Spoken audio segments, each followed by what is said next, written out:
Hello. So yeah, this is going to be a bit of a different video from what I've done in this series so far in the form of a live stream and then some compilations. I was going to be doing another compilation video, but yeah, if you've been following my Twitter, you would know I've been having a few problems with my computer again, so I'm just going to make this video just give you a bit of an update as to what I've been doing in No Man's Sky, plus also what's going on with my computer. So this here is a new ship of mine. It's not exactly brilliant, but it is an A class with 47 slots and quite a few tech slots, so I'll put up with its looks just for the moment. I do still have my exotic up there on my capital ship. That's pretty cool. This is a base which I built on this planet because there was a mission over which I had to do. I'll just show you around here because it's pretty cool and I'm using it for the time being, so yeah, not much in here. There used to be ladders leading up to the top floors, but I got rid of them because I really didn't like them. We got the terminus over here. Well, after I got rid of the ladders, I started doing external boost pads, just jetpack. If I can jetpack properly, you just jetpack up here and you're in. So this floor we have the refiner, the farmer person, weapons guy, and around here is just really a bit of farming stuff I'm doing. It's not exactly ideal, but this is still just a temporary base. Something I really wanted to do is put like an internal ladder system, but I was still thinking to myself, well, ladders aren't exactly great. Can we put stairs? Couldn't find stairs in this large structure way, but I did find stairs in the small cuboid rooms.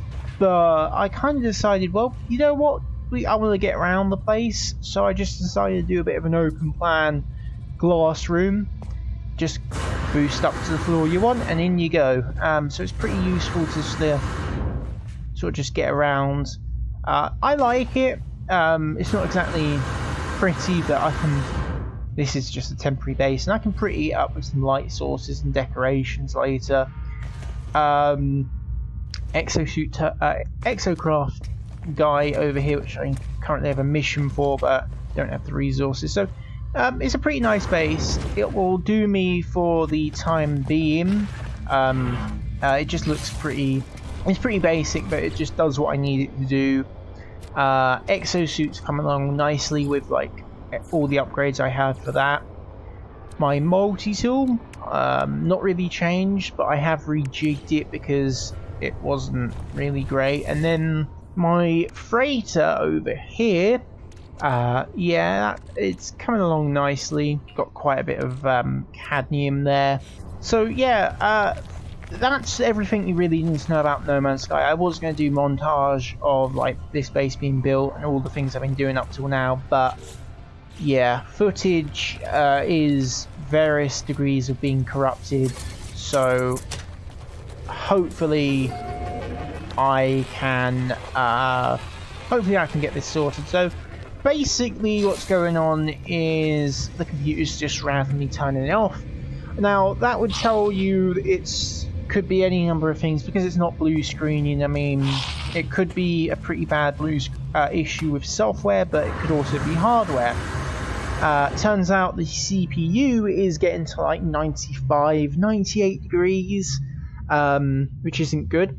Now, bear in mind this is of course undervolted. So it's undervolted, it's idling at the correct temperatures, and the vents are not dusted up much. The only thing that's really happened is the ambient temperatures have increased by 10 degrees in the UK. So rather than being about 20 degrees, it's about 28 at the moment. So I'm pretty certain that's the problem. But that's only part of the issue. The other half of the issue is the fact that even at 95 degrees, the CPU is running at 3.5 gigahertz, the turbo frequency. So yeah, so it's running at 95 degrees, running at the turbo frequencies, and it's like, well, it really shouldn't because it's kind of overheating. Ideally, it should be thermal throttling. Past about 88, 90 degrees, it should really start going down to like base frequency of like 2.8 gigahertz, but it doesn't, which is very odd odd, I would say. So I spoke with Microsoft support about, oh god, I'm taking quite a bit of damage, I need to get out of here. So I spoke with Microsoft support about, like, hey, I've reinstalled Windows, updated all the drivers, but it's still doing really weird stuff. Like Windows itself is having its own problems and bugs and glitches, which may be because it's overheated a couple of times. So I've spoken with Microsoft support and I'm like, look, computer's doing some weird things, it's kind of overheating as well. We worked with them just doing like reinstalled Windows like for the third or fourth time. Like I've done it myself, but we reinstalled it again anyway. Do all the usual system scans, double check all the software and drivers, make sure there's no problems there. Nothing is odd, but the thing's still, like, Windows is still freaking out, computer's still shutting down from time to time. So basically their solution is like, hey, we don't really know, try contacting the manufacturer and see what they say. So I'm thinking, you know what, I know what MSI are like, I'm just going to go and contact Intel and say like, hey, CPU's like thermal throttling, can you give me any information? Like, I mean, they pretty much just said, yeah, like if it's getting that hot, it's probably thermal just shutting down to protect itself. Or it could be another component in the system doing it as well if the CPU isn't getting to 100 degrees. I think it is, but so after a nice little discussion with, a quick little discussion with them about maybe what the problem is, we kind of agreed upon, we kind of just said, well, contact the manufacturer, well, good luck getting MSI to help on this, but find out what they say, which pretty much I'm mainly concerned that not the temperature is like, hey, well, I mean, it happens, it's hotter, it's going to get that hot, the fans are still spinning at the correct speeds, they're still pushing out the right amount of air. Problem is the CPU just isn't thermal throttling as expected. It is, but it's still like 95 degrees, but still turboing above base frequency. That really isn't correct. So I kind of just hopefully they'll get back to me in the next couple of days and they'll tell me what's going on. If not, I'm gonna have to really kind of either push MSI to give me an answer or talk to Intel. But basically, it's kind of getting quite a bit hotter. Like, even in, like, No Man's Sky, give me 2 seconds, Alt-Tab.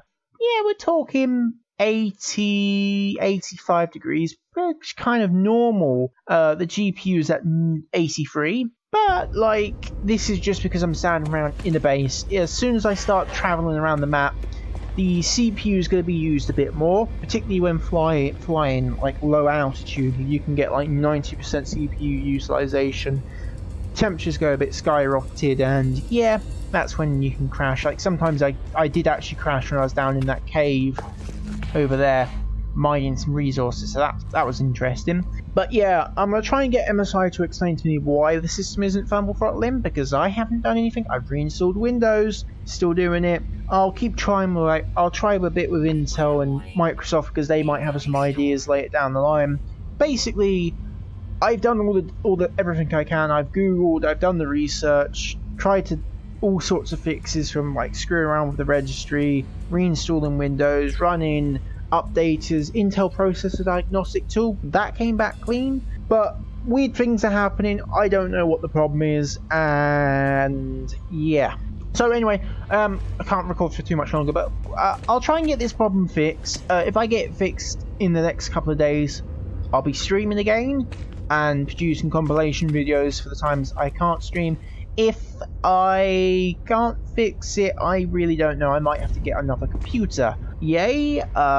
Bearing in mind this actual laptop is technically 9 months old, out of box, like 9 months old, but I don't have warranty on it because it was an RMA upgrade, so it's a load of rubbish either way, because I mean you shouldn't really be having these kinds of problems like within a year. Like it's not really a thing that happens. Like HP laptop, no problem for 4 years. The laptop before this, the original G62, took about, I mean, if we didn't overheat or anything until about a year into it, it was actually pretty much a full year. We're having problems like 6 months into it, and I've been keeping an eye on it, and it has progressively got worse. and the processor has also been throwing out errors and stuff in the Windows event log, but it hasn't tripped anything like Prime 95 or the processor diagnostic tool. So it's kind of like, well, it's tripping certain applications but not all of them, and bearing in mind I test at stock as well, and if stock does if it throws out errors at stock, then we know there's a problem. So part of it might be implying there's a hardware problem, but we got to kind of wait, because there's all sorts of problems.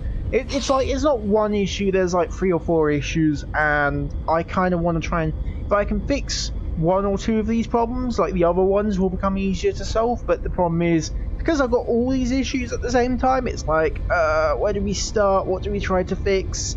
And so far, like, fixing Windows doesn't seem to be the problem. Windows seems to be like freaking out because the computer's freaking out. So I think it's probably a hardware or driver problem, but yeah, good luck figuring that one out.